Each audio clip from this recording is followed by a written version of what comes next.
Duke marrë fjalën në mbledhjen inauguruese të Bordit të Paqes në Washington e krijuar për të adresuar situatën në ripin e Gazës, kryeministri Edi Rama përgëzoi rolin vetëdijtar të presidentit Trump për t'i dhënë fund konfliktit në Gazë dhe deklaroi se Shqipëria ka konfirmuar pjesëmarrjen e saj në forcimin e stabilizimit me trupat e saj. Kryeministri u ndal tek zërat që thonë se organizata është ngritur për të zëvendësuar AKB-n, duke deklaruar se nëse kjo e ndihmon ta shkundat të gjigantë në agoni, atëherë Zoti e bekoft Bordin e Paqes.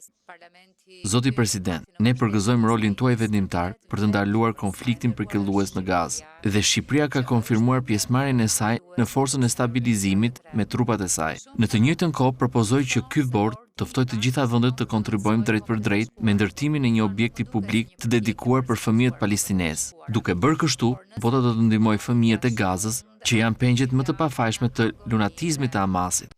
Në fjalën e tij, Rama solli në vëmendjen botërore gjyqin në Hag ndaj 4 ish-liderëve të UÇK-s dhe kërkoi nga presidenti Trump të bëjë diçka.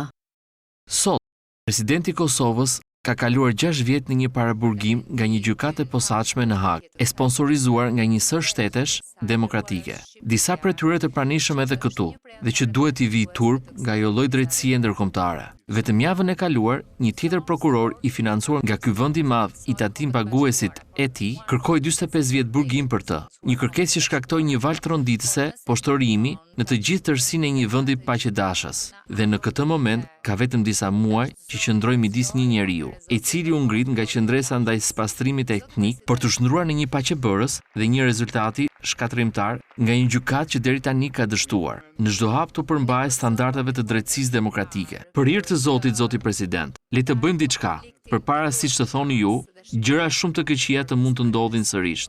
Në përfundim të mbledhjes inauguruese të Bordit të Paqes, presidenti Trump u ndal për të biseduar për pak minuta me kryeministrin Edi Rama, ku takimit i është bashkuar dhe presidenti e Kosovës Vjosa Osmani.